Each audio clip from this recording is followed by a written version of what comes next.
El tribunal estaba en silencio absoluto mientras el acusado esperaba su sentencia de 6 a 8 años de prisión por desviar dinero público destinado a niños necesitados. Entonces, su hija de 5 años entró como testigo e hizo una pregunta que ningún juez había escuchado en 40 años de carrera. Lo que ella propuso cambió no solo el destino de su padre, sino el concepto de justicia de todos los presentes ese día. La sala del tribunal estaba abarrotada esa mañana de jueves. Periodistas ocupaban los bancos del fondo, cámaras posicionadas estratégicamente en los rincones permitidos. El caso de Ricardo había ganado notoriedad en los últimos 6 meses. Un funcionario público de carrera antes respetado, ahora acusado de desviar $300.000 de fondos destinados a guarderías municipales. El tipo de crimen que inflama la opinión pública y exige un castigo ejemplar.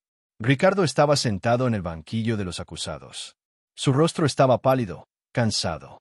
En los últimos meses, en prisión preventiva, había perdido peso. Las profundas ojeras delataban noches sin dormir. Sus manos temblaban ligeramente mientras sostenía un bolígrafo, tomando notas mecánicas que probablemente ni siquiera tenían sentido. La fiscal Carmen estaba de pie, concluyendo su argumentación final. Era una mujer de 45 años, cabello negro recogido en un moño apretado, traje gris impecable, postura rígida. Su voz resonaba por la sala con autoridad indiscutible. Señoría, señoras y señores del jurado, este no es un crimen común. Este es un crimen contra los niños más vulnerables de nuestra sociedad. Caminó lentamente frente al jurado, haciendo contacto visual con cada uno. $300.000. Dinero que debería haber construido parques infantiles, comprado libros, alimentado a niños que a menudo solo comen cuando están en la guardería. Y el acusado, abusando de la confianza pública depositada en él, desvió cada céntimo para beneficio propio. Ricardo bajó la cabeza, incapaz de enfrentarse a las palabras. Las evidencias son irrefutables. Documentos falsificados, transferencias bancarias rastreadas, testigos que confirman su participación en cada etapa del esquema. Carmen golpeó la mano en la mesa del jurado, haciendo que algunos se sobresaltaran. Por ello, requiero la pena máxima prevista en la ley. 8 años de reclusión en régimen inicialmente cerrado. Necesitamos enviar un mensaje claro: crímenes contra el patrimonio público, especialmente cuando perjudican a niños, no serán tolerados. Ella volvió a su sitio. El silencio que siguió era pesado, asfixiante. El juez Alberto, sentado en su posición elevada, observaba todo con expresión pensativa. Era un hombre de 68 años, cabello completamente blanco, rostro marcado por arrugas que contaban historias de décadas dedicadas a la justicia. Sus ojos, sin embargo, aún brillaban con inteligencia aguda. Vestía la toga negra tradicional con una dignidad natural que provenía de 40 años de magistratura. La defensa desea presentar su argumentación final. Su voz era grave, tranquila, pero cargaba una autoridad incontestable. El abogado de la defensa, un hombre joven llamado Paulo, se levantó nerviosamente. Sabía que estaba librando una batalla prácticamente perdida. Señoría, no negamos los hechos. Mi cliente cometió un error gravísimo y está profundamente arrepentido, pero pido que consideren las circunstancias atenuantes que presentamos durante el proceso. Ricardo no tiene antecedentes penales. Era un funcionario ejemplar durante 15 años. Y las razones que le llevaron a este acto desesperado. Las razones no justifican crímenes, doctor Paulo. El juez Alberto interrumpió amablemente. Pero prosiga. Paulo tragó saliva. Sí, señoría. Me gustaría llamar a un último testigo. Un testigo de carácter. Carmen se levantó, inmediatamente. Objeción, señoría. La fase de testigos ya se cerró hace 2 semanas. La defensa no puede simplemente. Señoría, es una niña. Paulo interrumpió, su voz cargada de emoción. Es la hija del acusado.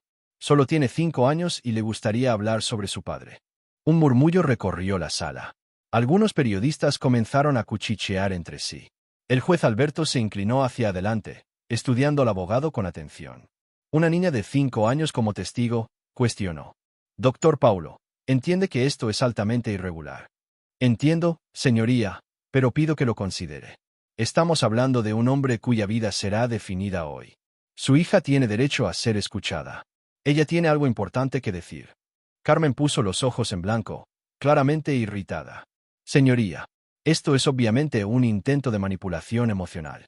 Una niña no tiene capacidad de... Voy a permitirlo. El juez Alberto dijo de repente. Todos en la sala se giraron hacia él, sorprendidos.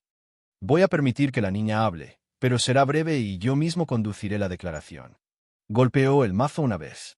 Traigan a la niña. Ricardo levantó la cabeza bruscamente, los ojos muy abiertos.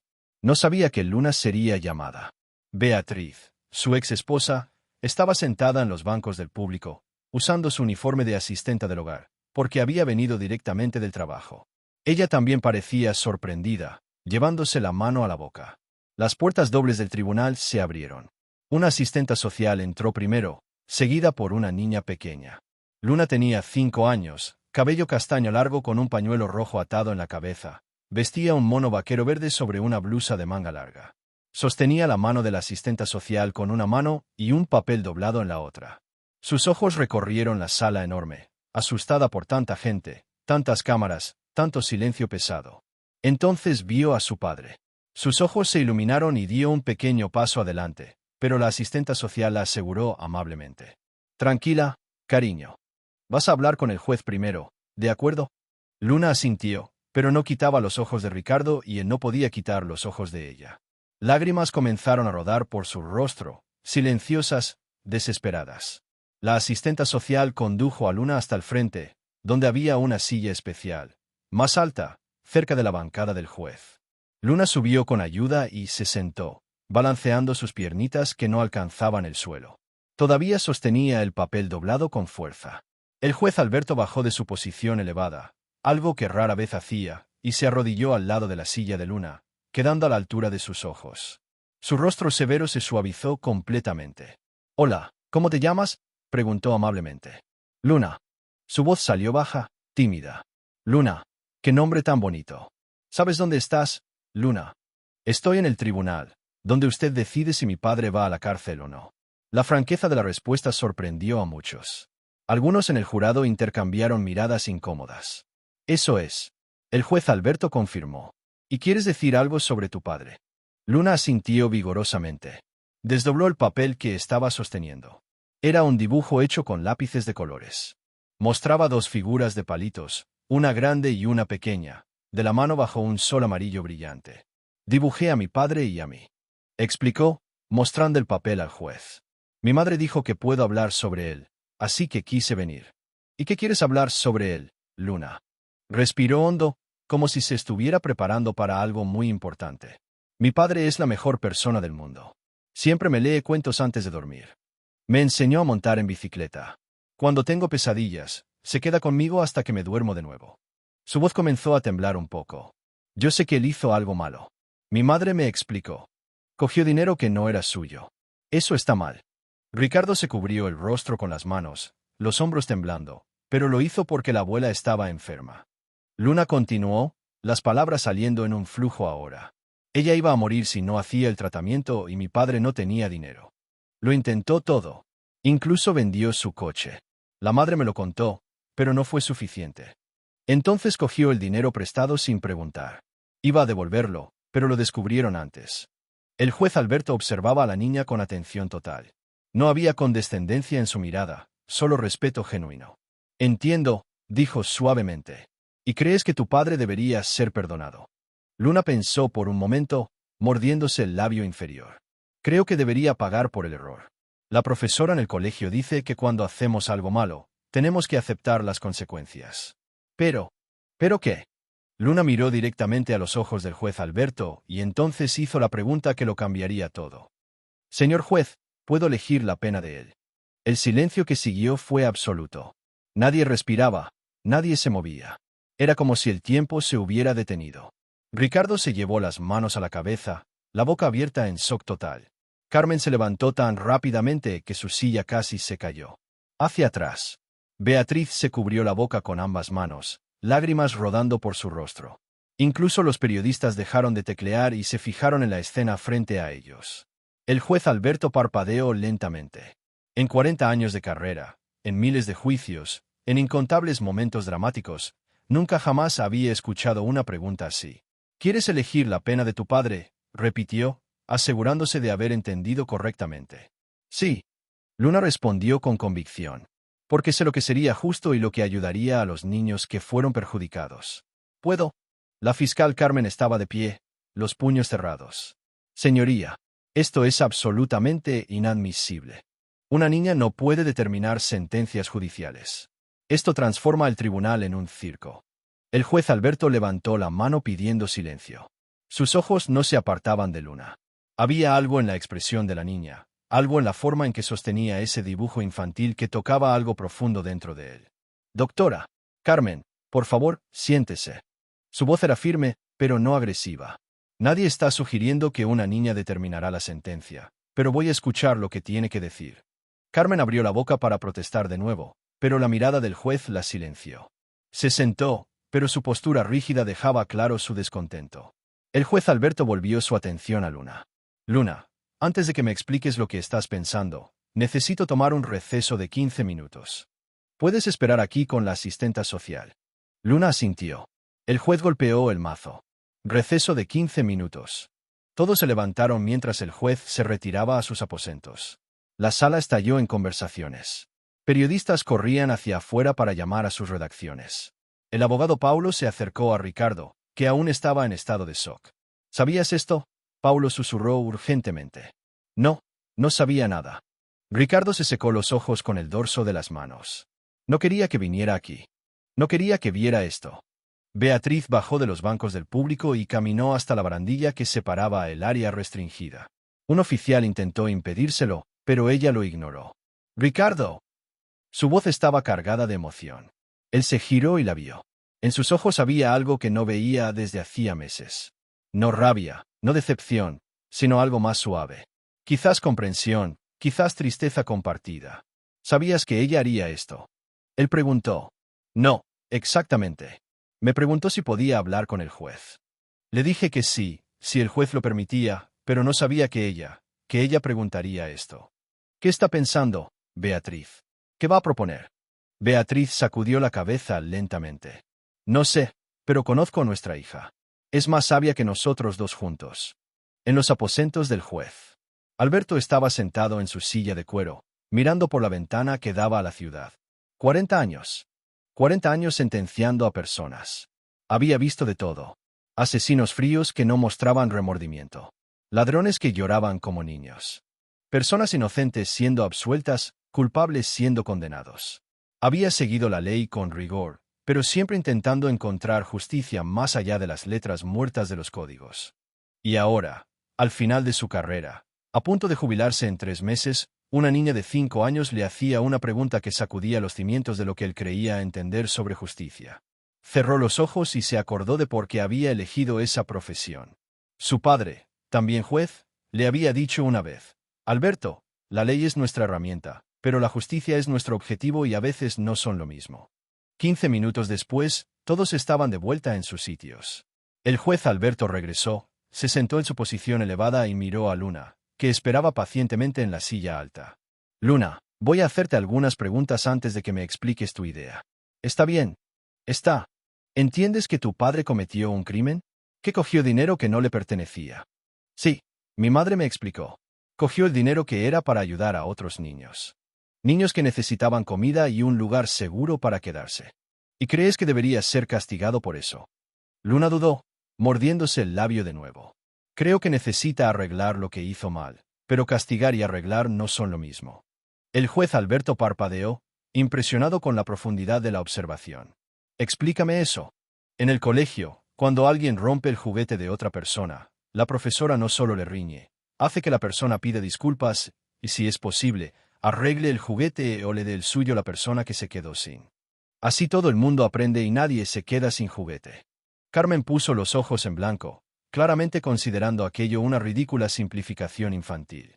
Pero el juez Alberto estaba inclinado hacia adelante, completamente absorto. Continúa. Entonces pensé, si mi padre va a la cárcel, se va a quedar allí sentado sin hacer nada bueno. Los niños que perdieron el dinero siguen sin nada. Y mi padre no aprende a arreglar su error, solo a estar triste solo. ¿Y qué crees que sería mejor? Luna respiró hondo, sosteniendo el dibujo con más fuerza. Creo que debería trabajar para ayudar a los mismos niños que fueron perjudicados. Podría trabajar en las guarderías, cuidando de ellos, enseñándoles cosas, ayudando. Así paga por el error, haciendo cosas buenas, no solo sufriendo sin ayudar a nadie. El silencio que siguió era diferente al anterior. No era shock, era contemplación. Varias personas en el jurado intercambiaron miradas pensativas. Incluso Carmen había dejado de poner los ojos en blanco y estaba escuchando con atención, aunque su expresión seguía siendo escéptica. ¿Y qué hay de dinero que cogió?, preguntó el juez Alberto. Debería devolver todo el dinero, aunque tarde mucho tiempo. Mi madre dice que cuando rompemos algo, tenemos que pagar para arreglarlo. Has pensado mucho en esto, ¿verdad? Luna asintió. Pensé toda la noche antes de dormir. Pienso en mi padre y en los otros niños que fueron perjudicados y trato de pensar en algo que sea justo para todo el mundo. El juez Alberto se recostó en su silla. Miró a Ricardo, que estaba llorando silenciosamente. Miró a Beatriz, cuyo rostro mostraba una mezcla de orgullo y dolor. Miró al jurado, a la fiscal, a los periodistas al fondo de la sala. Entonces volvió su mirada a Luna. Sabes que lo que estás proponiendo es muy inusual, que normalmente las personas que cometen crímenes como tu padre van a prisión. Lo sé, pero solo porque es así como siempre se ha hecho no significa que es la mejor manera. ¿Verdad? La profesora siempre dice que debemos pensar en formas mejores de hacer las cosas. Una pequeña sonrisa, casi imperceptible, tocó los labios del juez Alberto. Tu profesora es muy sabia. Carmen finalmente se levantó de nuevo. Señoría, con todo el respeto, no podemos basar sentencias criminales en filosofías de jardín de infancia. Existen leyes, precedentes, principios jurídicos establecidos. El acusado cometió malversación cualificada. La pena es clara. La pena es un rango, doctora Carmen, de 4 a 8 años. Y existen provisiones legales para penas alternativas en casos específicos. El juez Alberto respondió tranquilamente, pero no en casos de desvío de fondos públicos. Existen precedentes, aunque raros. Abrió un libro grueso frente a él. Jurisprudencia de 2018, Tribunal Superior. Caso de un alcalde que desvió fondos para el tratamiento médico de su hija. Recibió pena alternativa de prestación de servicios comunitarios por 3 años. Carmen cerró la boca, claramente no esperando eso. No estoy diciendo que voy a seguir ese precedente. El juez Alberto continuó. Solo estoy señalando que el sistema judicial, al contrario de lo que muchos piensan, no es una máquina inflexible. Fue creado por humanos, para humanos, y debe servir a la justicia, no solo al castigo. Golpeó el mazo una vez. Voy a solicitar un receso de 48 horas para deliberar sobre este caso. En las circunstancias extraordinarias presentadas hoy, necesito tiempo para considerar todas las opciones legales disponibles. Señoría, protestó Carmen. Esto es irregular. La deliberación debería ocurrir ahora. Doctora Carmen, en 40 años de magistratura, nunca necesité justificar mi tiempo de deliberación. No voy a empezar ahora. Su voz era firme. Final, 48 horas, sesión suspendida. Golpeó el mazo 3 veces. Todos se levantaron. Ricardo fue llevado por los oficiales de vuelta a la celda, pero antes logró intercambiar una mirada larga con Luna. Ella le saludó con la mano, sonriendo tímidamente. Beatriz bajó y abrazó a su hija, apretándola con fuerza. «Fuiste muy valiente, mi amor». ¿El juez va a hacer lo que le pedí?, preguntó Luna con esperanza. No sé, querida, pero va a pensar en ello. Y eso ya es algo. Esa noche, el juez Alberto no pudo dormir. Estuvo en su despacho en casa, rodeado de libros de jurisprudencia. Códigos penales, tratados sobre justicia restaurativa. Su esposa, Elena, le trajo té a las 2 de la mañana y lo encontró todavía leyendo. ¿Estás bien?, preguntó ella, poniendo la taza en la mesa.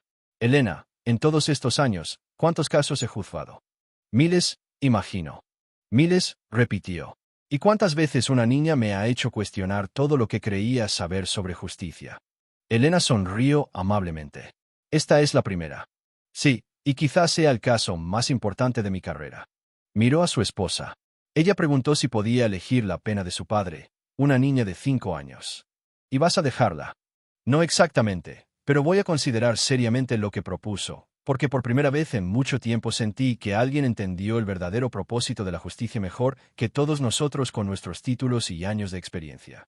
Los siguientes 2 días fueron de intensa cobertura mediática. El caso se convirtió en titular nacional. Expertos en derecho debatían en la televisión. Algunos elogiaban la apertura del juez para considerar alternativas. Otros criticaban duramente, diciendo que era populismo judicial, que la ley estaba siendo irrespetada. Ricardo, en su celda, apenas comía. Pasaba horas mirando al techo, procesando todo lo que había sucedido. Su compañero de celda, un hombre mayor, cumpliendo condena por fraude, preguntó: ¿Tu hija realmente hizo eso? Hizo. Tiene 5 años. Tiene. El hombre sacudió la cabeza con admiración. Eres un hombre con suerte de tener a alguien que te ama así. Ricardo cerró los ojos, dejando que las lágrimas corrieran libremente. No lo merezco. Quizás no, pero ella cree que lo mereces. Y al final eso es lo que importa. 48 horas después, el tribunal estaba aún más abarrotado. Había el doble de periodistas, cámaras de televisión afuera, manifestantes con carteles divididos entre justicia para los niños y segunda oportunidad para Ricardo. La tensión era palpable. Luna estaba sentada al lado de su madre en los bancos del público. Llevaba un vestido azul simple y su cabello estaba recogido en 2 trenzas. Beatriz sostenía su mano con fuerza, más para calmarse a sí misma que para confortar a su hija. Ricardo fue traído por los oficiales. Parecía aún peor que 2 días atrás. Sus ojos estaban hundidos, la barba sin afeitar, las manos temblando visiblemente. El juez Alberto entró y todos se levantaron. Llevaba una carpeta gruesa bajo el brazo. Cuando se sentó, había algo diferente en su expresión. No era la severidad usual, era algo más cercano a una determinación tranquila. Buenos días a todos. Antes de presentar mi decisión, me gustaría hacer algunos comentarios. Abrió la carpeta y sacó varios documentos. En los últimos 2 días, revisé extensamente la jurisprudencia sobre penas alternativas, justicia restaurativa y medidas socioeducativas. También releí los autos de este proceso múltiples veces. Carmen estaba sentada erguida, los labios apretados en una línea fina. Este caso presenta elementos únicos. El acusado Ricardo no posee antecedentes penales. Era, según todos los relatos, un funcionario público ejemplar durante 15 años. Las circunstancias que lo llevaron al crimen, aunque no lo justifican legalmente, proporcionan un contexto importante: desesperación por salvar la vida de su madre ante un sistema de salud pública deficiente. Hizo una pausa, tomando un sorbo de agua. Dicho esto, el crimen cometido es gravísimo. $300.000 desviados de fondos destinados a guarderías municipales. Niños vulnerables fueron directamente perjudicados. La confianza pública fue violada. Estos hechos son incontestables. Ricardo bajó la cabeza, preparándose para lo inevitable. Sin embargo, la voz del juez cambió, volviéndose más fuerte.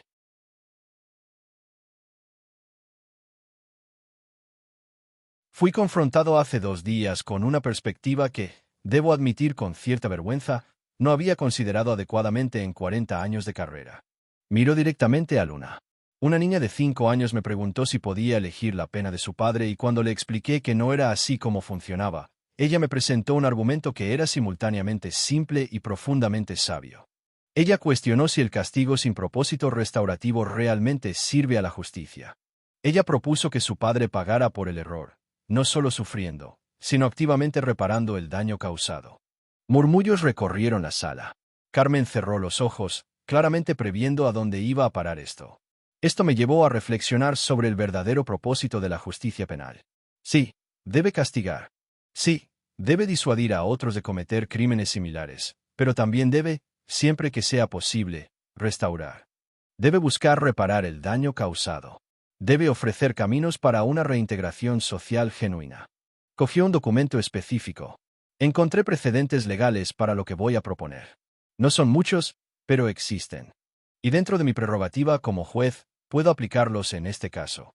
Ricardo levantó la cabeza lentamente, apenas atreviéndose a tener esperanza. Por lo tanto, es mi sentencia que el acusado Ricardo sea condenado a 4 años de pena restrictiva de derechos con las siguientes condiciones obligatorias y no negociables. Comenzó a leer formalmente del documento. Primera, el acusado debe trabajar en régimen integral en guarderías municipales por un periodo de 4 años, sin recibir remuneración, además de una ayuda básica para la subsistencia por valor de un salario mínimo mensual.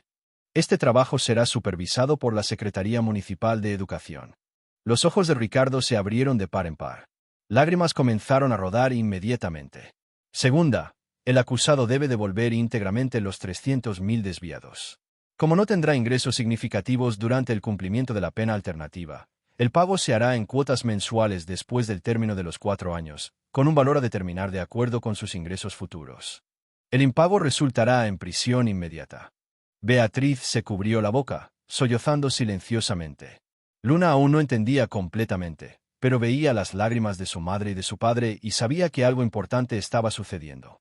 Tercera, el acusado debe participar obligatoriamente en programas de rehabilitación y terapias psicológicas semanales durante todo el periodo de la pena. Las faltas no justificadas resultarán en prisión inmediata. El juez Alberto levantó la mirada del documento, su voz volviéndose más personal. Cuarta, el acusado debe presentar informes mensuales detallados sobre su trabajo en las guarderías, incluyendo evaluaciones de los coordinadores, informes de desarrollo de los niños bajo su cuidado y reflexiones personales sobre su proceso de reparación. Hizo una pausa, dejando que el peso de las palabras se asentara. Quinta y final. Cualquier incumplimiento de cualquiera de estas condiciones, cualquier intento de evadir las responsabilidades atribuidas, cualquier comportamiento inadecuado con los niños bajo su cuidado, resultará en la revocación inmediata de esta sentencia y en la aplicación de la pena máxima de 8 años de reclusión en régimen inicialmente cerrado, sin posibilidad de nuevos recursos. El silencio en la sala era total. Esta sentencia es inusual, lo reconozco, pero es legal. Es proporcional y creo sinceramente que sirve mejor a los intereses de la justicia que simplemente encerrar a un hombre en una celda durante años.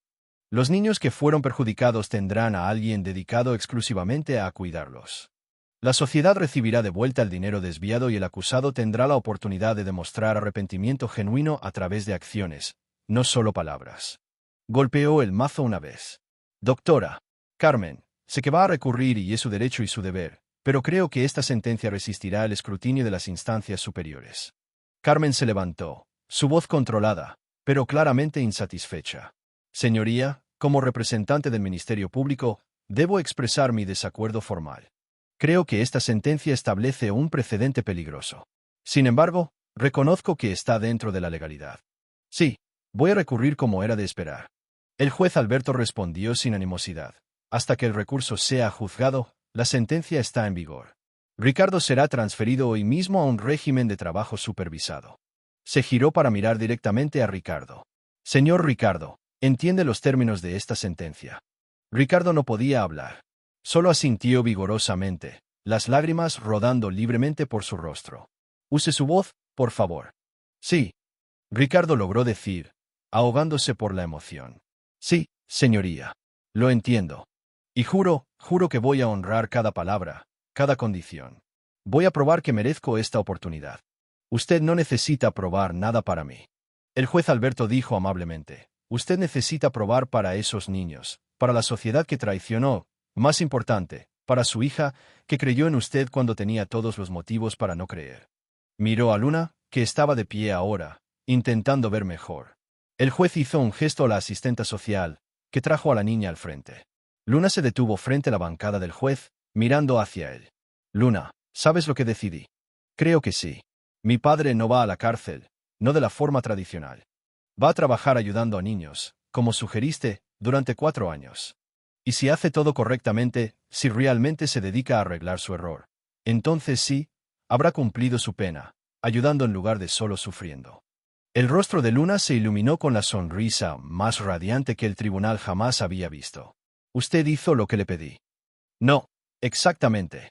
El juez Alberto corrigió amablemente. No te dejé elegir la pena. Eso sería inadecuado. Pero escuché tu idea, consideré tu perspectiva y tomé mi propia decisión basada en lo que creo que es justo. Hay una diferencia importante. Pero usted pensó que mi idea era buena. Pensé que era muy buena. Tan buena que me hizo cuestionar 40 años de certezas. Y eso, Luna, es un regalo raro que me has dado. Luna no se contuvo más. Corrió hacia donde estaba Ricardo y los oficiales, viendo al juez asentir permisivamente, lo permitieron. Padre e hija se abrazaron por primera vez en meses. Ambos llorando, ambos abrazándose como si nunca más fueran a soltarse. Beatriz se unió a ellos y, por un momento, los tres formaron una unidad de nuevo, no como una familia tradicional, no como solían ser, sino como algo nuevo, algo que se había roto y estaba siendo reconstruido con fragmentos irregulares, pero aún valiosos. El juez Alberto observaba y, por primera vez en décadas, sintió lágrimas quemar en sus propios ojos. Parpadeó rápidamente, recuperando la compostura. Sesión terminada. Golpeó el mazo 3 veces. La sala estalló. Periodistas corrían hacia afuera. Algunas personas aplaudían, otras abucheaban. Carmen salió rápidamente, claramente irritada.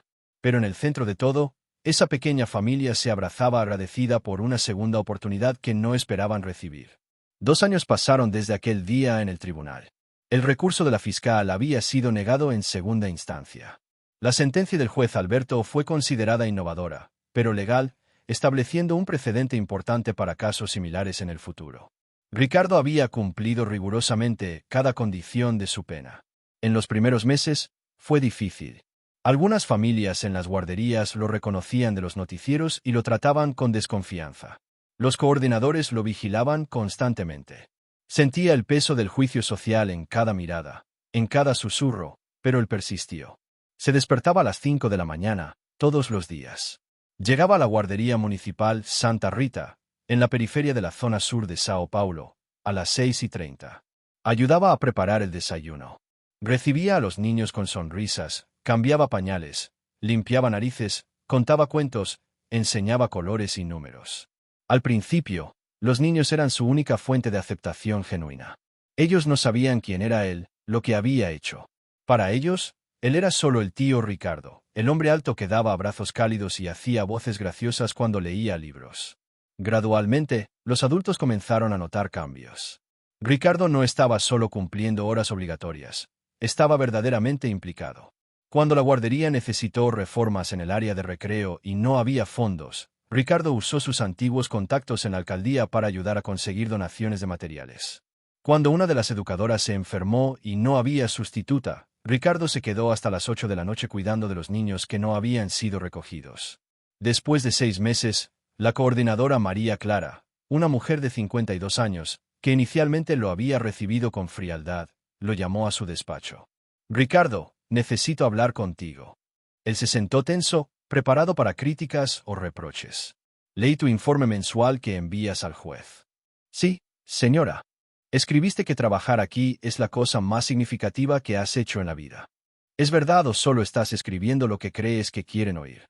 Ricardo la miró directamente a los ojos.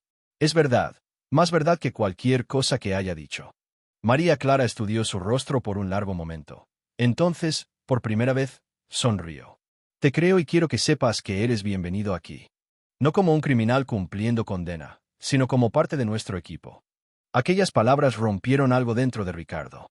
Lloró allí mismo sin vergüenza, mientras María Clara le pasaba pañuelos de papel. Luna visitaba a su padre en la guardería 2 veces por semana. Beatriz la llevaba después del colegio. La niña, ahora con 7 años, adoraba jugar con los niños más pequeños y ayudar a su padre con las actividades. Se había convertido en una especie de mascota de la guardería, siempre con su pañuelo rojo característico, siempre sonriendo. Una tarde de sábado, Ricardo estaba organizando la biblioteca infantil cuando Luna entró corriendo, sosteniendo un papel. «Papá, papá, mira lo que la profesora mandó». Era una redacción escolar. El tema era, ¿qué quieres ser cuando seas mayor? Ricardo leyó lentamente. «Cuando sea mayor, quiero ser jueza. No para mandar a la gente a la cárcel, sino para ayudarlas a ser mejores. Porque mi padre me enseñó que todo el mundo merece una oportunidad de arreglar sus errores haciendo el bien. Hizo algo muy malo, pero ahora pasa todos los días ayudando a niños que lo necesitan. No está solo pagando por el error, está transformando el error en algo bueno. Quiero hacer eso por otras personas. También quiero ser una jueza que entiende que a veces el mejor castigo es dar una oportunidad de hacer diferente». Ricardo terminó de leer con la visión empañada por las lágrimas. Abrazó a Luna con fuerza. «Vas a ser una jueza increíble, hija mía. ¿Tú crees de verdad?» «Estoy seguro». Después de 1 año y medio, Ricardo tuvo una idea. Presentó a María Clara y al consejo de la guardería una propuesta: crear un programa de lectura nocturna para los niños que vivían en situación de vulnerabilidad en el barrio. Las familias podrían traer a los niños 2 veces por semana para sesiones de lectura, actividades educativas y una merienda. Todo voluntario, todo fuera del horario obligatorio de la guardería. «Ricardo, ya trabajas 8 horas al día aquí. No necesitas hacer más». María Clara dijo: «Sé que no necesito, pero quiero. Por favor, déjame hacerlo». El programa comenzó con 12 niños. En 3 meses había 40. Ricardo consiguió donaciones de libros de editoriales, convenció a educadoras jubiladas del barrio para que se ofrecieran como voluntarias, incluso consiguió que un panadero local donara pan para las meriendas. La historia llegó a oídos de un reportero local. Hizo un reportaje sobre el programa, mencionando de pasada quién era Ricardo y por qué estaba allí. La noticia se viralizó. De repente, Ricardo estaba recibiendo mensajes de personas de todo el país. Algunas eran de apoyo, otras eran críticas duras, personas diciendo que se estaba saliendo demasiado fácil, que debería estar en prisión. Pero también había mensajes de expresidiarios, personas que habían cumplido penas tradicionales y salido peor de lo que entraron, diciendo que querían una oportunidad como la suya. El caso llegó de nuevo al conocimiento del juez Alberto, que ya estaba jubilado. Pidió visitar la guardería discretamente, sin avisar a Ricardo. Una mañana de martes, un hombre anciano de cabello blanco entró en la guardería Santa Rita. María Clara lo reconoció inmediatamente y casi se le cae la taza de café. «Doctor Alberto. Por favor, solo Alberto, ahora. Estoy jubilado». Él sonrió amablemente. «Vine a ver cómo está Ricardo». «¿Puedo?» «Claro, claro. Está en la sala de lectura con los niños». Alberto caminó silenciosamente hasta la puerta de la sala y observó a través de la ventana de cristal. Ricardo estaba sentado en el suelo, rodeado por 15 niños de 3 a 5 años. Sostenía un libro grande, con ilustraciones coloridas y hacía voces diferentes para cada personaje. Los niños reían, participaban, hacían preguntas. Había algo en el rostro de Ricardo que no estaba presente 2 años atrás en el tribunal. Paz, propósito, redención genuina. Alberto observó durante 10 minutos antes de llamar a la puerta. Ricardo levantó los ojos y se quedó completamente inmóvil al reconocer al hombre en la puerta. Pidió permiso a los niños y salió de la sala, cerrando la puerta tras de sí. «Doctor Alberto». Su voz salió temblorosa. «Ricardo, espero no estar interrumpiendo». «No, no, yo solo, no esperaba». «¿Usted vino aquí?» «Vine. Oí hablar de tu programa de lectura y del trabajo que has estado haciendo. Quería verlo con mis propios ojos». Ricardo no sabía qué decir. Se quedó allí de pie, esperando juicio, evaluación, algo. «¿Estás feliz?», preguntó Alberto simplemente. La pregunta tomó a Ricardo por sorpresa. «Yo, sí. Estoy más feliz de lo que jamás fui cuando trabajaba en la alcaldía, cuando tenía coche nuevo y apartamento grande. Esto aquí», señaló la sala detrás de él. «Esto aquí significa algo». Alberto sonrió, una sonrisa cálida y genuina. «Bien, porque aquella fue la decisión más importante de mi carrera y necesitaba saber si estaba en lo cierto. Usted cambió mi vida». «No, Ricardo, tu hija cambió tu vida. Yo solo creé el camino». En aquel momento, María Clara apareció con Luna, que acababa de llegar del colegio. La niña vio a Alberto y corrió hacia él. «Señor juez, usted vino a ver a mi padre trabajando». Alberto se arrodilló, quedando a su altura. «Vine y estoy muy orgulloso de lo que está haciendo y muy orgulloso de ti también». «¿De mí? ¿Por qué?» «Porque entendiste algo que me llevó 40 años aprender, que la justicia no es solo sobre castigar, sino sobre curar, sobre transformar, sobre dar a las personas la oportunidad de ser quienes realmente pueden ser». Luna sonrió, abrazando al juez jubilado. «Yo todavía quiero ser jueza cuando sea mayor, igual que usted. Vas a ser mejor que yo, porque ya entiendes lo que importa». 6 meses después, Ricardo completó 2 años de su pena. Aún le faltaban 2. El dinero que debía estaba siendo pagado según lo planeado. Había conseguido un trabajo a tiempo parcial los fines de semana como consultor financiero para pequeñas empresas, usando su antigua experiencia para algo positivo. La guardería Santa Rita se había transformado completamente con el trabajo de Ricardo, las donaciones que logró captar y la participación de la comunidad.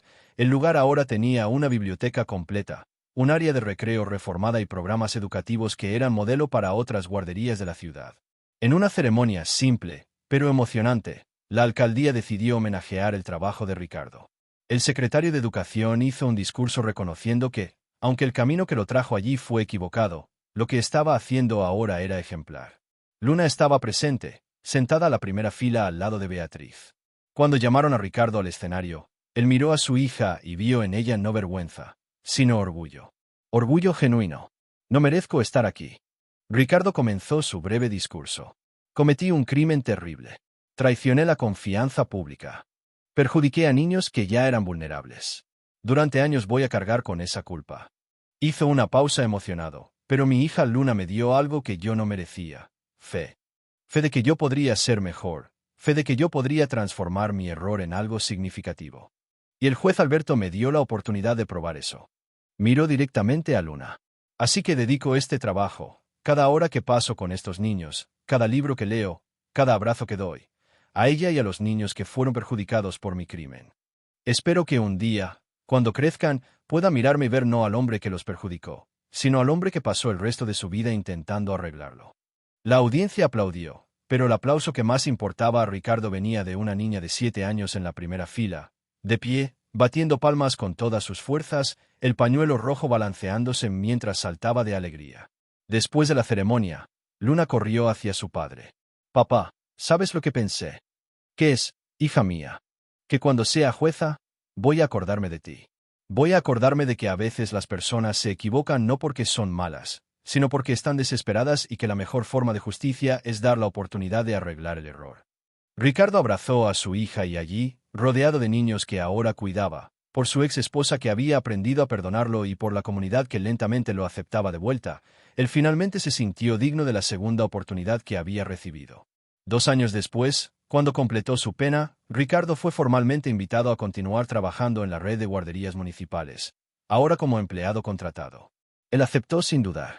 Luna, ahora con 9 años, ya sabía de memoria todos los artículos de la Constitución que trataban de los derechos de los niños.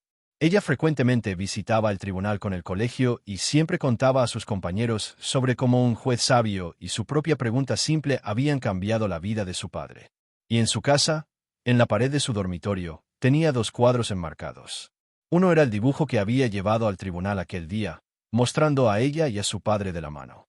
El otro era una foto reciente, Ricardo rodeado por 20 niños sonriendo, todos usando pañuelos rojos iguales al de Luna. Una tradición que había comenzado en la guardería Santa Rita. Debajo de la foto, una placa decía: «La justicia no es solo sobre lo que quitamos a las personas, es sobre lo que les permitimos llegar a ser». Y Luna sabía, con la certeza que solo una niña sabia puede tener, que un día usaría esas lecciones para hacer del mundo un lugar más justo, no solo más punitivo, sino más humano, no solo más severo, sino más compasivo, porque su padre había cometido un crimen. Pero él también había probado que la redención es posible cuando damos a las personas no solo castigo, sino propósito. Esto, Luna creía, era el verdadero significado de justicia. Comenta lo que pensaste de la historia, deja tu like y sigue el canal para no perderte los próximos vídeos. M.